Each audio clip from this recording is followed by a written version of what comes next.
In July on Roanoke County Today, we visit the new residential collection area at the Resource Authority, plus learn to bear-proof a trash can. Coming up on RCT. If you've ever had an emergency, then you know that in an instant, all you can do is put your life in the hands of the men and women who come to save the day. This is the mission of the Vinton First Aid Crew. The Vinton First Aid Crew is looking for volunteers who would like to help with their community. For more information on becoming a volunteer, call 540-983-0641, send an email to volunteer@vintonems.com, or you can visit their website at vintonems.com. Roco Alert is Roanoke County's new citizen alert and warning system. In the event of a local emergency or disaster, Roanoke County will contact all landline telephones in the county's 911 database with any important information and instructions you need to know. To receive notifications from Roco Alert via email, on your cell phone or VoIP phone, you'll need to set up an online account. There's no cost for citizens to sign up, but phone usage or text charges may apply. Go to roanokecountyva.gov/Roco Alert and sign up today. Welcome back to the show. Joining me today is Dan Miles with the Roanoke Valley Resource Authority. Welcome to our show. Thank you. It's good to be here. Sure. Tell us a little bit about the Roanoke Valley Resource Authority, or we call it the RVRA too. Right. The Resource Authority actually was formed in 1993. We had 3 member communities, the city of Roanoke, Roanoke County, and the town of Vinton. We serve the area residents from those 3 communities, but actually as of July the 1st of 2016, tomorrow, we're going to be adding our 4th member, the city of Salem. So all of the city of Salem residents will be able to come in and enjoy our facilities effective tomorrow.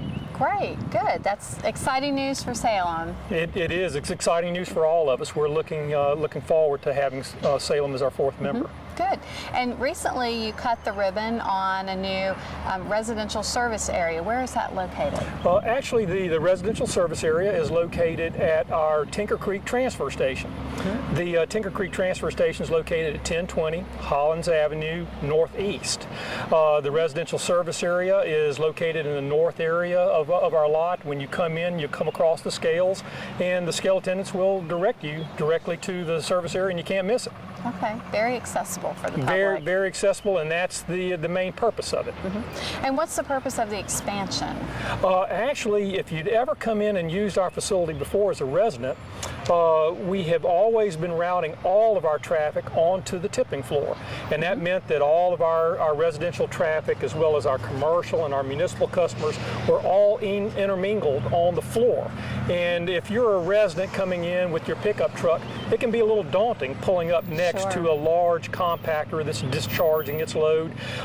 And it's also a liability issue for us as well. So in order to minimize that liability, make it less daunting on the residential customers, then we set up this separate area. Now it's a one-stop shop.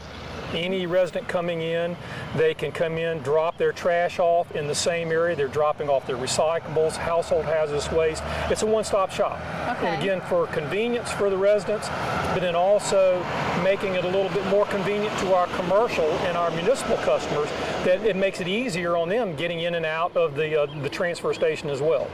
And tell us about the process. If a citizen were to come in here, what's the process they'll go through, whether to drop off a load of trash or for recycling? Yeah, again, and it used to be 2 separate events, or 2 separate locations here at the transfer station, and that entailed going on to the tipping floor. The residents may or may not be asked to go on the tipping floor. Usually we're going to think Monday through Thursday is going to be the typical days that our residential service area is going to be open, and we're going to be directing the residential customers to use that facility. Fridays and Saturdays are actually real light days traditionally for our municipal and commercial customers. And if that's the case, if the traffic is light, we're just going to direct the residents directly back onto the tipping floor. So we'll give the instructions when they come into the facility, whether you're going to the residential service area versus going to the tipping floor. And again, now everything's in a one-stop shop. You come in, when you're using the residential service area, you can drop your trash off, drop your recyclables off, your household hazardous waste. yard waste, all of it in one area of the facility. Excellent. So this is a great resource for the community. I'm sure our citizens will appreciate this. Very accessible for them. It is. Now, it's going to be a learning process for all of us because Sure. it's a new element to our operation. So we do ask that residents bear with us for a little bit. We're going to work the kinks out, but we're very optimistic that when all is said and done and we all get our routine down pat, that it's going to be very advantageous for all of us. Great. And where can people find out more information? Actually, the easiest place to find out more information on the operation is at our website, and that's www.rvra, as in Roanoke Valley Resource Authority, .net. Okay. And all of the hours and the location, address, all of that information. Everything is on that website, including if you want to sign up for a household hazardous waste event to bring your household hazardous waste in. You can do that online. You can find out our hours of operation, our directions, find out how to get in and out of facilities. Everything should be on that website. In fact, if you go on the website, you see something we're missing, let us know. We'd like to update that and continue to tweak that too, because we want it to be able to serve the needs of our customers as well. Great. Good information to know. Thank you so much. Thank you for joining us. Glad to be here. Thank you. We'll be right back. Surf by the award-winning RVTV.org, the official website for Roanoke Valley Television Channel 3. The site features new content like the Media Center, where you can view selected RVTV programming. Also find RVTV's daily lineup, information on RVTV shows, a photo gallery, and even a Notify Me sign-up to keep you posted on upcoming RVTV events. It's all at RVTV.org, the official website for government and educational television in the Roanoke Valley. RVTV. A pet is a friend. They are playful, loyal, and every pet wants and deserves a forever home. Did you know the Regional Center for Animal Care and Protection has many pets that are available for adoption? Our adoptable pets are listed online with pictures and descriptions, or you can visit us at 1510 Baldwin Avenue, Monday through Saturday, 11:30 a.m. to 6 p.m. For more info about providing a pet a forever home, contact Emily Williamson at the Regional Center for Animal Care and Protection. Remember, there's no place like a forever home, so adopt today. Welcome back to the show. Joining me today is Sergeant Jeff Johnson with Roanoke County Police Department. Welcome to our show. Thank you for having me. Sure. Before we get started, tell us a little bit about your role in the department. Currently a supervisor assigned to the Uniform Division. I work during the daylight hours out patrolling with the officers. Okay. And one thing we wanted to talk about today was it's hot weather right now. We're in the middle of summer, and there's a lot of dangers with children and even adults and pets in the car. So tell us a little bit about that. How can people prevent that? Right. Last year, for example, we went to 28 calls for service for just children being locked in vehicles. We go to a lot more for pets being left in vehicles and parking lots and things along those lines. The scary thing is people don't think about how hot it can get even if you crack the windows. Temperature can jump 20 degrees in just 10 minutes. So on a 60-degree day, you can get the temperature up to 110 degrees just inside the car, even with cracked windows. So things can get quite scary. Sure. And what's the danger of leaving a child or an adult in the car for too long? Leaving people or pets in vehicles, they can get what's called hyperthermia or heat stroke, and that can ultimately lead to death. Okay. Is there any safe amount of time for leaving someone in the car? I would never recommend, leaving somebody in the car, especially when you're talking about children or pets. The issue is that they can't communicate as well. So when the symptoms start to onset, they're not going to be able to tell or explain, what's happening to somebody to get help. And what are some of those symptoms? With heat stroke, you're going to start to notice they're going to not sweat, but they're going to have hot skin. It might be a little damp feeling. They're going to be really red. With dogs, you're going to see heavy panting. Their tongue's going to be hanging out. They're going to have really thick, mucousy saliva coming out. They're not going to be having the normal drool you might see from a dog. Okay. And what should people do if they, say, see somebody left in a car child, an adult, or a pet? If you see, a person left in a car and they're, unresponsive, immediately get them out of the car, call 911. If you can relocate them to a cool place, do that. If not, try and get them to a shade place, and help will be on the way. If they're responsive and they seem okay, go ahead and still give us a call, and we'll come out. Just stay with them, keep an eye on them, and we'll get there, police and fire, and we'll deal with the situation. Are there any repercussions for leaving someone or a pet in the car? Yeah, there are, given the circumstances of the situation, with persons left in vehicles, we can certainly charge an endangerment charge, which is a felony. It's a serious charge. With pets, again, depending upon the circumstances, we can charge animal cruelty, which is a criminal offense that does carry a penalty. Thank you for sharing these tips with us, and we hope that people stay safe out there in these hot summer days. All right, well, thank you for having me. Thank you. We'll be right back. Stay up to date with the town of Vinton. Visit vintonva.gov and sign up for the Newsflash, Notify Me, or Emergency Alert features. Newsflash will inform users of what's happening in the town, including street closures or water line breaks. With Notify Me, citizens will receive information on activities, events, and even job postings. Emergency Alert can keep you informed in the event of an emergency or disaster in the region. Alerts can be sent to landlines, computers, cell phones, or wireless PDA units. Sign up today and be up to date with the town of Vinton.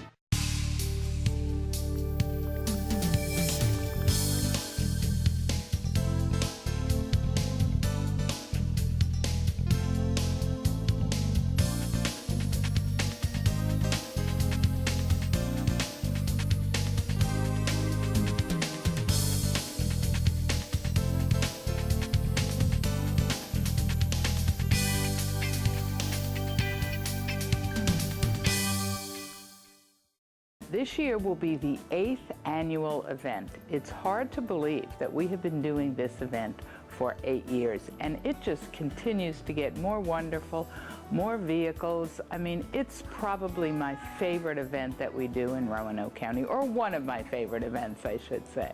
We have over 200 vehicles that come out. We have everything from dump trucks to fire trucks, to SWAT vehicles, to race cars. We even have the cockpit of a jet plane, and anything. We also have a few boats that come out to the event. It's just a wide variety of all kinds of vehicles. We have monster trucks. We have tractor trailers.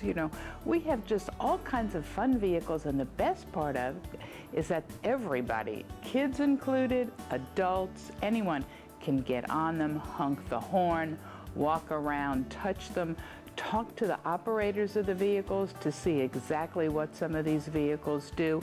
It's just an amazing experience. It's amazing, some of the folks that, for instance, on the tow trucks, they actually set up swings for the kids too. Sometimes they even swing them from one truck to the other truck. We also have fireman's foam where the kids can actually come out. Sometimes it's better to wear a bathing suit because you can get kind of wet. But everybody does something a little bit different. The Red Cross comes out with their disaster vehicles, so you actually can walk through and see everything that they have available. I mean, there's just such innovative ideas that come out of this event that folks do to make it more interesting for the public, and it's entirely free. Everybody has their most favorite vehicle. I tend towards liking the older vehicles. We have some vintage vehicles that come out. My feeling is I tend to like those. But then, of course, there are folks that love the monster trucks because the wheels are just huge. Some folks like the tractor trailers. Some like the Marines bring out their vehicles. Everybody has their favorite. So, I don't really want to say what everybody's favorite is, but I think folks should come out and find out for themselves. The event is Saturday, July 30th from 10 a.m. to 3 p.m. at Roanoke County's Green Hill Park. And then in addition to the vehicles, don't forget we have food vendors, we have a magician, we have other things. We have a petting zoo for the kids. So we have a few other activities. We have hay rides. Sometimes folks will come out and give rides in their race cars. So we have a variety of other activities as well. But the main attraction is coming out and seeing this incredible field, beautiful field in Roanoke County's Green Hill Park, filled with all of these fabulous vehicles. It is entirely free. The event is entirely free. Now, if you would choose to buy something from a food vendor, that's a different story, but everything is completely free. Volunteer firefighters save lives. Do you have what it takes? Visit RoanokeCountyVA.gov/FRVolunteer or call 540-777-8706 to become a Roanoke County Fire and Rescue Volunteer Firefighter.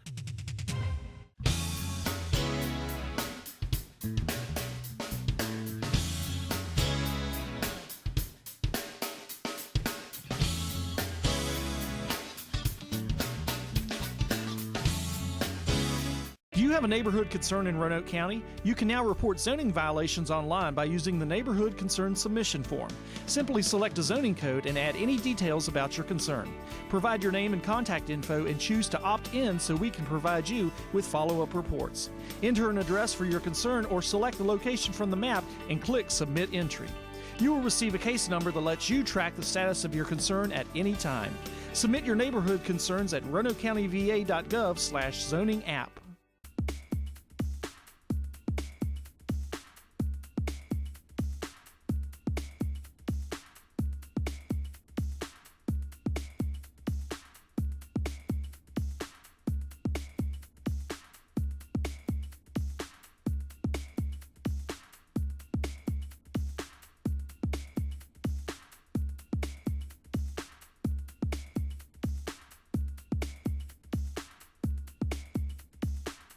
Welcome back to the show. Joining me today is Nancy Duvall, Solid Waste Manager for Roanoke County. Welcome to the show. Thank you. Glad to be here. Sure.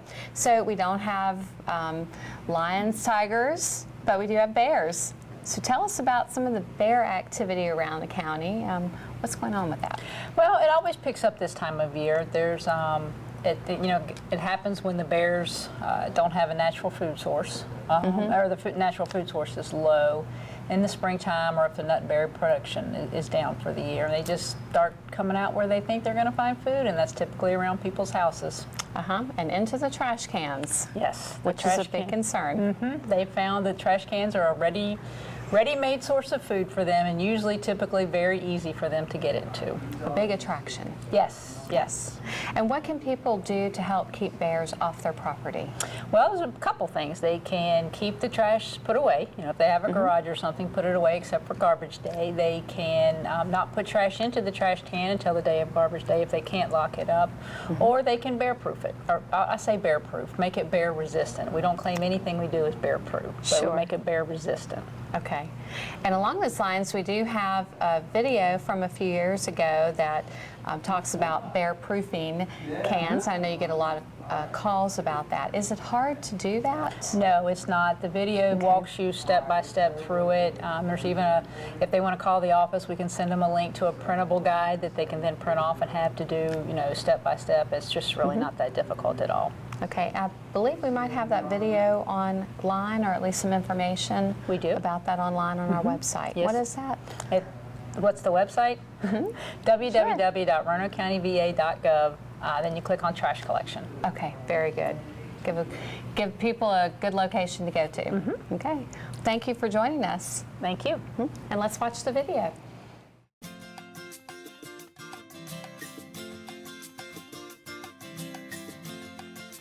Hi, my name is Nancy Duvall, and I'm the Solid Waste Manager for the County of Roanoke. Today we're going to be talking about bears and trash. I have here with me Dan Lovelace from the Department of Games and Inland Fisheries, and he'll be discussing it with us. Dan, a little bit later we're going to be talking about these trash cans and what we can do, but first let's talk a little bit about what residents can do to prevent the bears from even coming into the neighborhoods. Well, the main reason they'll come into the neighborhoods is looking for food. So at this time of year, when people have bird feeders out or their trash cans, the best thing they can do is take the bird feeders down so that they're not attracted to that food source. And then ways they can manage their trash would be to maybe put the trash can in a basement or a garage or an outbuilding, something that they can keep the bears from actually getting into it. Once bears find food, they associate it with their homes, and then they keep coming around looking for food. So I guess the problem is, though, I as a resident may do what I'm supposed to do, but my neighbors 2 doors down, they don't do it. So the bears are still there. So that's when the retrofitting the trash cans might have to come in so that I can at least keep the bears out of my own trash can if I can't keep them out of the neighborhood. Is that basically what happens for people? Yes, the bears get used to roaming around, and if everybody's not on the same page and securing their trash, then the bear's going to find it. So the best way, if you can't secure it in a building, is to now retrofit it. So if it has to stay outside, at least it deters them from getting into your trash can. Okay. So what would a resident have to do to retrofit a trash can? Well, we've got a couple designs on retrofitting because there's such a variety of trash containers that are out there. So I've used various simple hardware that you can use to retrofit whatever style of trash can you might have. Okay. So there's a couple of options. One of them is one that uses the double hinge hasp and a little clip mechanism. You just have to drill a few holes into your container and then mount the screws, and then you just unhook the snaps and you can put your trash in. Now, certainly on the day of trash pickup, you'd have to take this off in order to take it out to the street for your pickup of your trash. So there's a little clip on the side here that I've installed that you can put the clips on when it's not being secured, and that way you don't lose them. So after the pickup, then you can latch it back after you have trash in your container. Okay, now so I guess too, if your trash can has to stay outside, even though if you have these on there, you probably need to secure the trash can to like a tree or a pole or something, because I'm assuming if the bear can knock it over and jump up and down on it or whatever, then it could probably just break open. That's exactly right. Okay. With the style of containers, they're not heavy duty. So what we also recommend is, even when it's secured with these hasps, is to use a ratchet strap type device and secure it to the post of your deck or a tree or something where they can't tip it over. If they can tip it over, they have greater chance of bending it and able to reach in and grab the trash out. Okay. And so the difference in the two trash cans is mainly cost in terms of the retrofit, and all this stuff can be purchased like at Lowe's or Home Depot or right, anywhere. Yeah, your local building supply places or hardware stores. This is all common hardware. The reason there's a different design here is and a different type of clips. There's a variety of clips. These are little carabiners, but because this trash can doesn't have a lip like here, there's nowhere to attach little bolts and those type of hasps. So this one uses, it's called mending plates.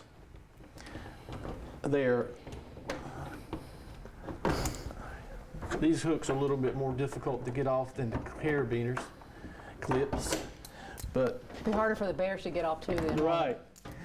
So in this style, it has an inside metal called a mending plate, and then you have to cut a hole through your top, and then as that slides back down over it, then you have somewhere to secure your clips. But also, part of this design is you have to make one of these or modify a piece of hardware to put a little slot in it, and I can show more detail on how to do that.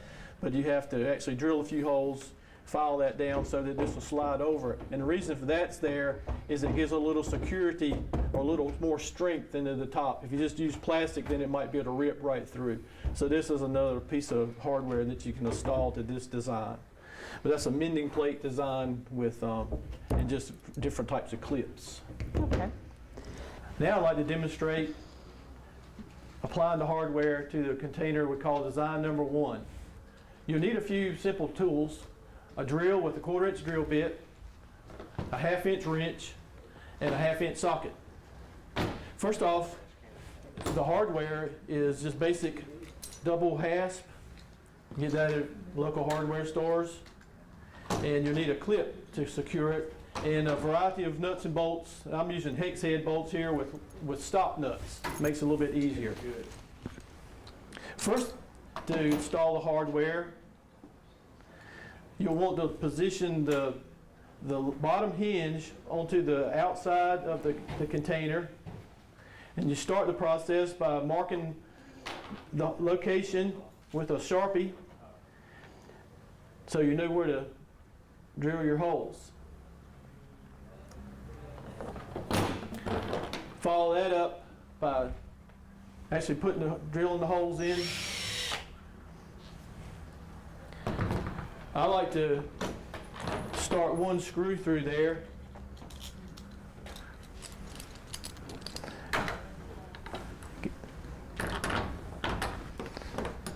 get it in place, go ahead and mount your screws, tighten them up, and then you can put your eye of the hasp on the top and secure that. Once you have all your bolts in place, then you're ready to attach your locking clip. Now I'd like to demonstrate how to attach hardware to a different type of container using other simple hardware. These are mending plates, and they are attached to the inside of dumpsters that don't have a side lip for attaching like in design number 1. Start out with, you want to make a mark about 1.1 inches down from the top, which allows this hole to protrude above the lid of the container. And then with the other 3 holes that are already pre-drilled, you mark a spot on the inside so where you can drill a hole, lining the top up here 1.1 inches off of the top lid. Then with using your hand drill with a 1/4 inch bit, then you can drill a hole through at your marked spot, and then attach the mending plate with the 3 1/4 inch hex head bolts that are 3/4 inch long.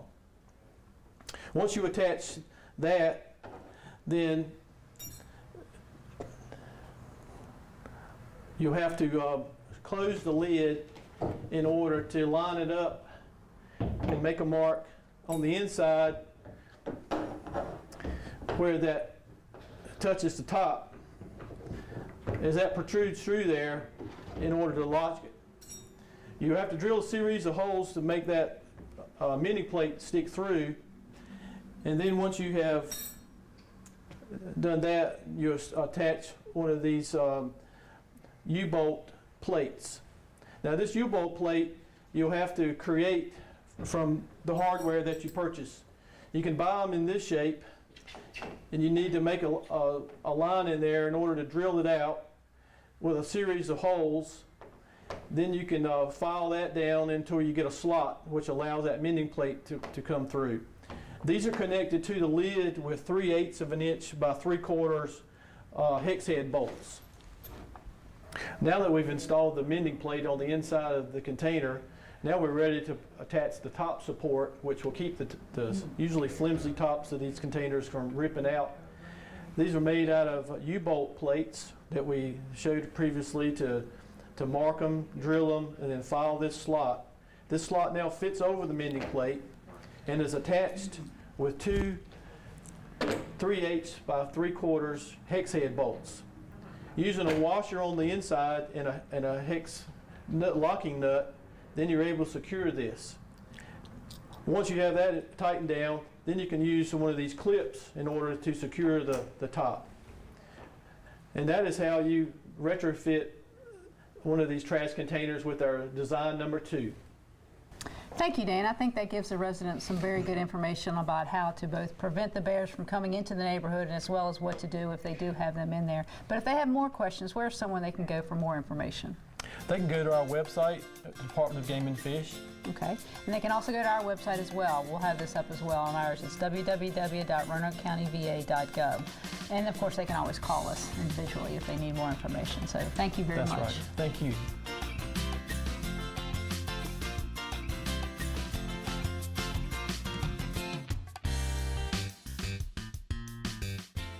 Have you ever wanted to find a book, read the latest issue of a magazine, or do research at your local library on a Sunday?